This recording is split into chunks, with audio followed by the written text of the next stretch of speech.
Fuimos escogidos antes de nacer.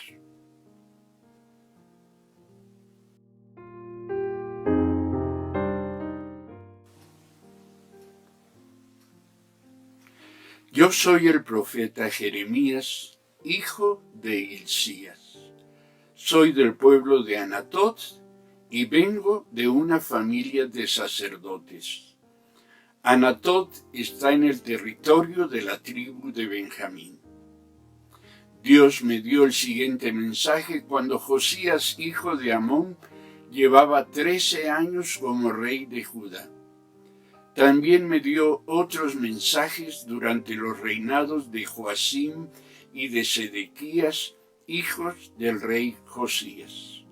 Sedequías reinó durante 11 años y 5 meses, pero dejó de ser rey cuando los babilonios los derrotaron y se llevaron prisioneros a los que vivían en Jerusalén.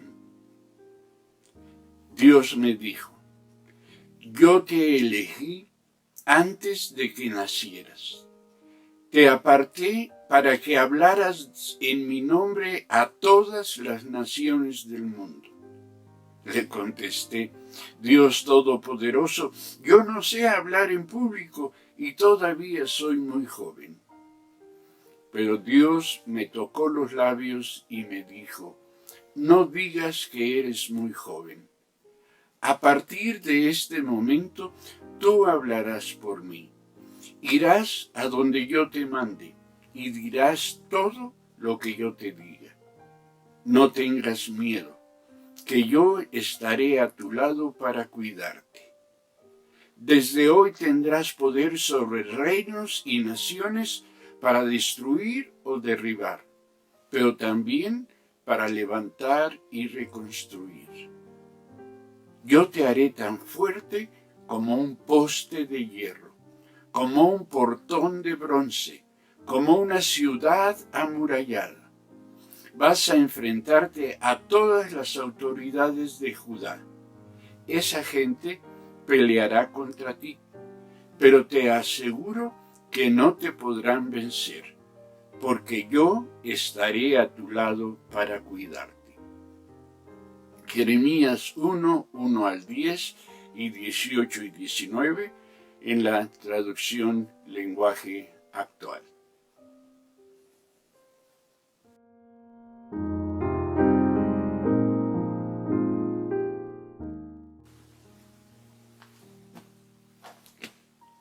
Conocí a una muchacha que descubrió ya adolescente que su madre trató de abortarle. Como muchas otras personas en tales circunstancias, iba por la vida sintiéndose miserable, poca cosa. Hizo propio el rechazo inicial de su madre como el modelo en su relación con los demás. No solo se consideraba rechazada por unos y otros, sino que se rechazaba a sí misma. Cuán diferente posición existencial respecto de aquellos que se saben fruto de la intención amorosa de sus padres. Estos van por la vida sintiéndose seguros y valiosos, confiados, se saben elegidos. Es decir, elegidos por sus padres, ciertamente, pero sobre todo elegidos por Dios desde la eternidad para lograr la victoria en la vida. Como Jeremías, a quien Dios le hace saber que lo escogió aún antes de que naciera para encomendarle una tarea especial, para enviarlo con un propósito en la vida, dándole el poder, capacitándolo para cumplir con tal propósito, y Dios prometió que estaría con él para cuidarlo cada día de su vida. En el Nuevo Testamento descubrimos que uno de los nombres con los que se identifica a la Iglesia es el de escogidos de Dios. Romanos 8:33. El término se refiere al hecho de que en su soberanía Dios escoge a algunos con un propósito específico. ya se trate tanto del propósito salvífico como para encomendarnos ciertas tareas que implican una relación particular con Él. Este propósito tiene que ver con el todo de nuestra vida. Afecta la elección de nuestro cónyuge, afecta nuestra profesión u ocupación, aún tiene que ver con el lugar donde hemos de vivir, con la administración de nuestros recursos. Todo ello y mucho más está implícito en el llamamiento específico que Dios hace a cada uno de nosotros.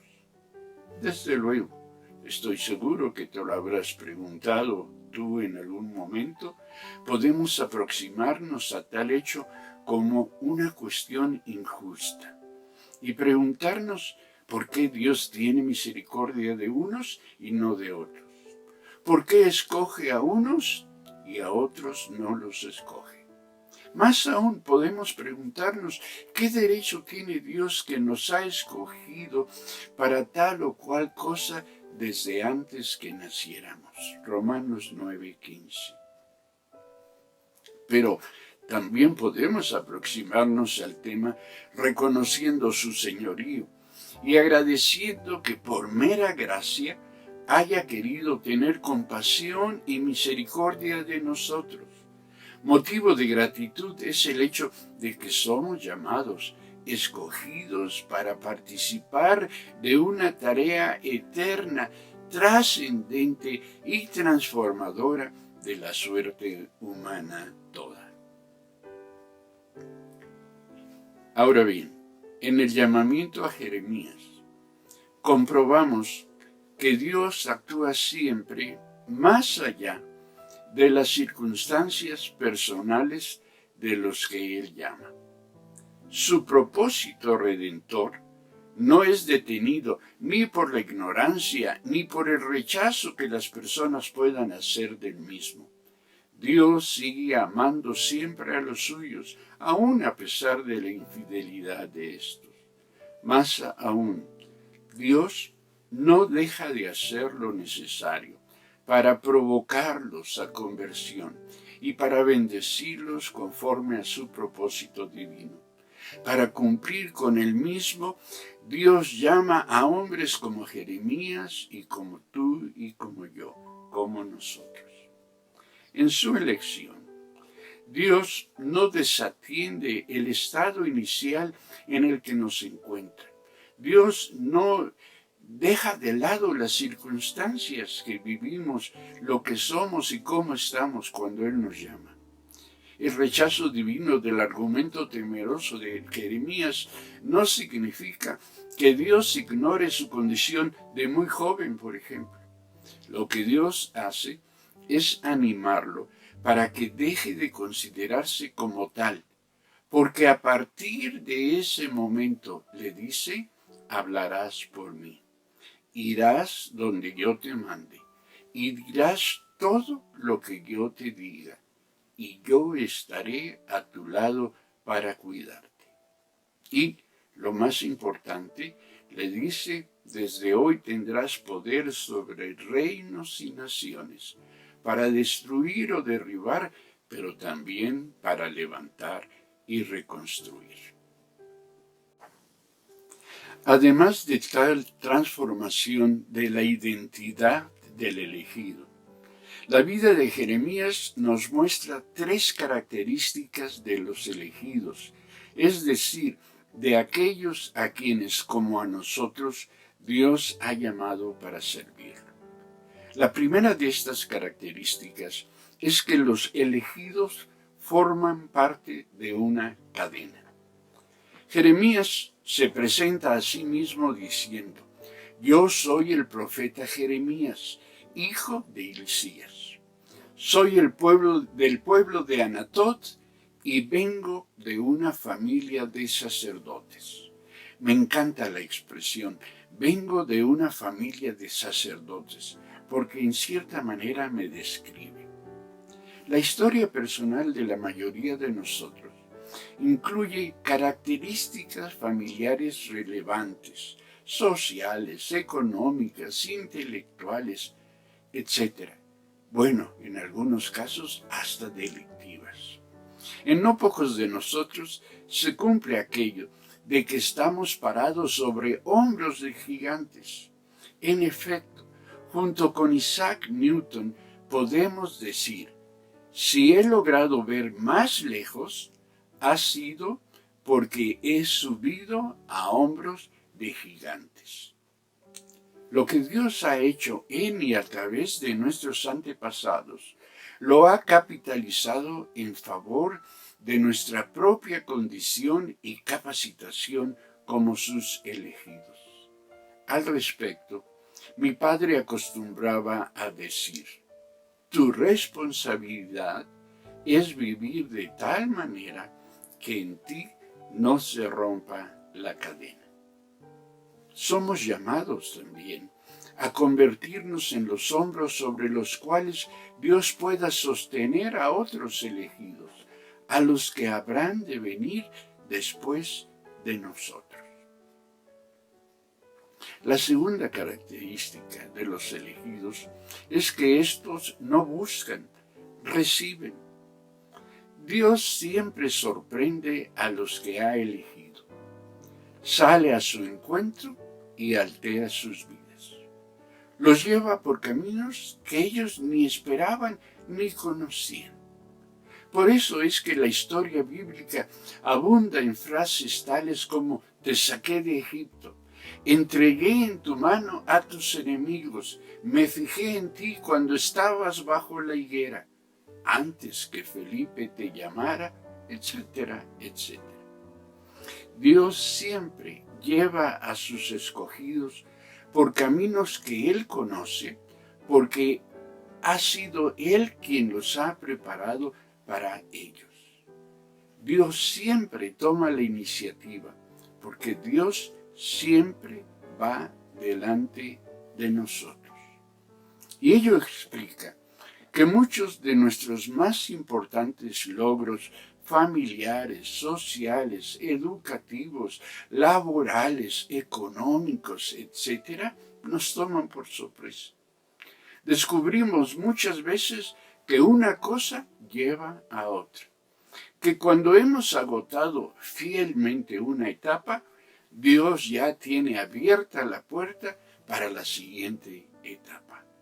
En ese continuum preparado de antemano es que vemos el quehacer misterioso de la mano de Dios en nuestro favor. También es nuestra condición de elegidos la que explica las puertas que se cierran en nuestra vida. Explica los esfuerzos que a iniciativa propia realizamos con tanta entrega y determinación y que resultan en fracaso, que resultan en pérdidas. Esto explica los finales inexplicables para muchas cosas que hemos empezado. La razón es sencilla. Cuando lo que nosotros queremos contraviene el propósito de Dios, hemos construido sobre arena. Lo que hacemos no tiene posibilidades de permanecer.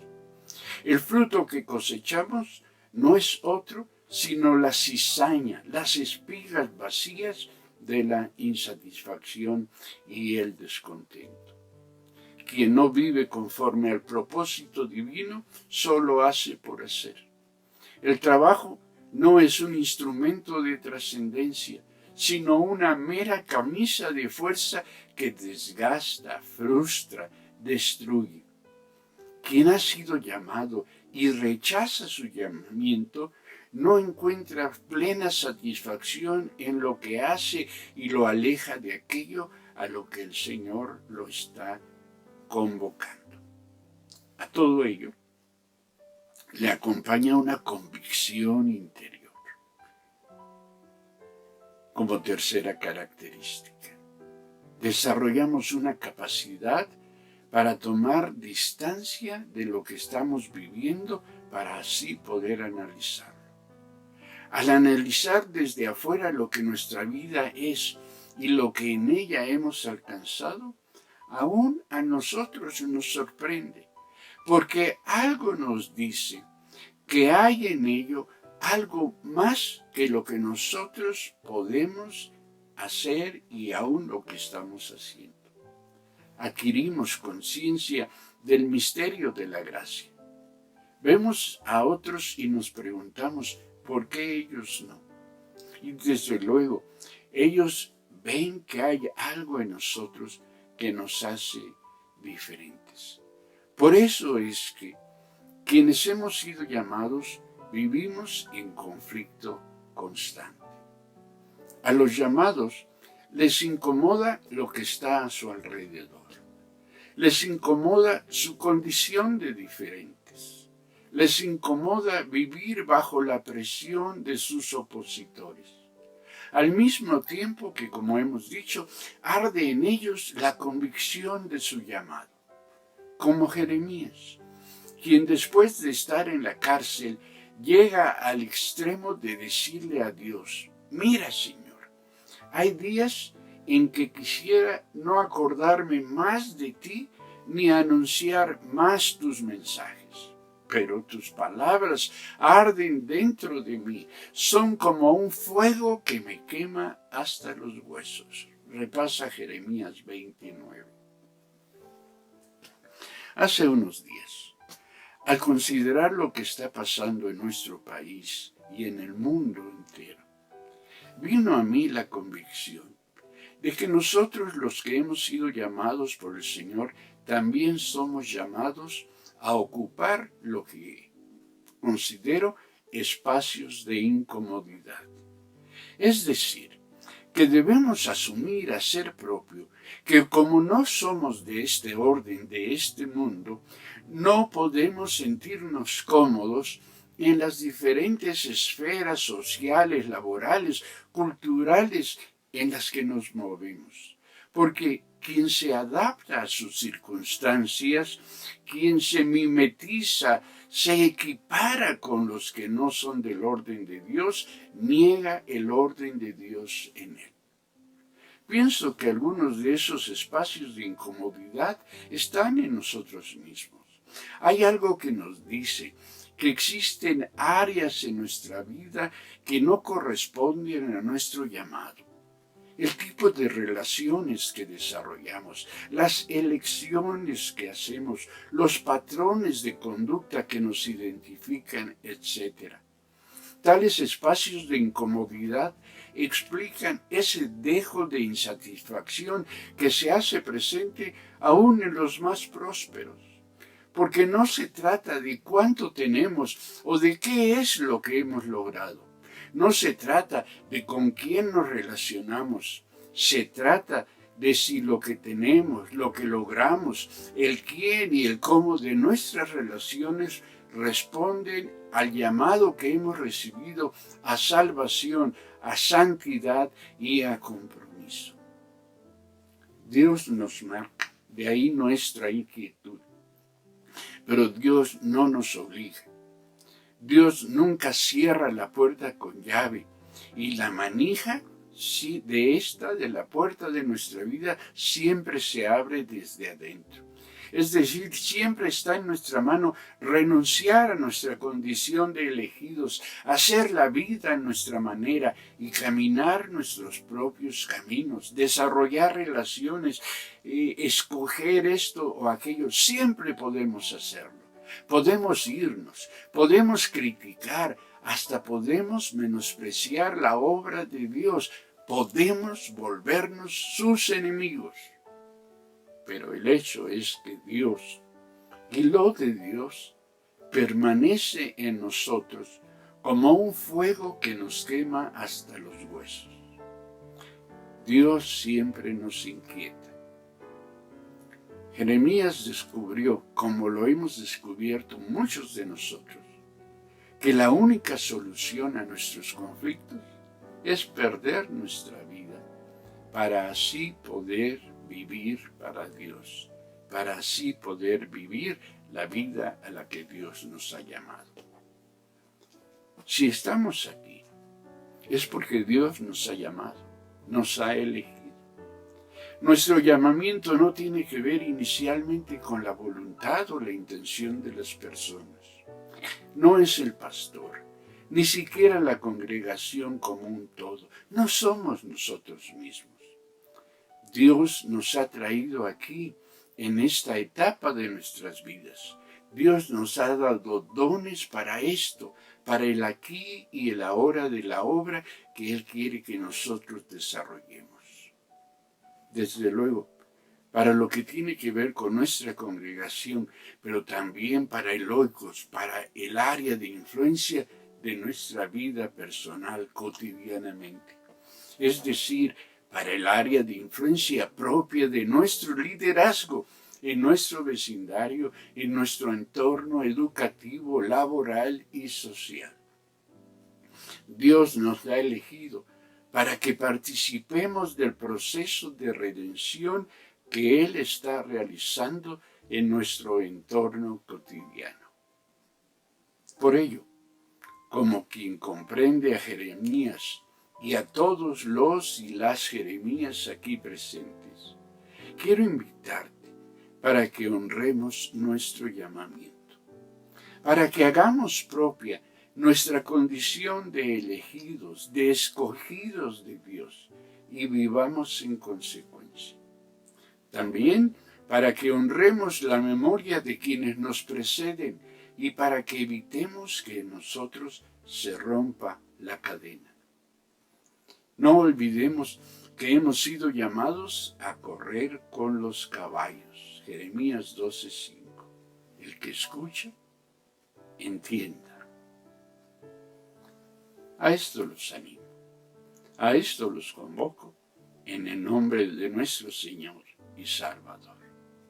Dios los bendiga y no olvides que has sido llamado.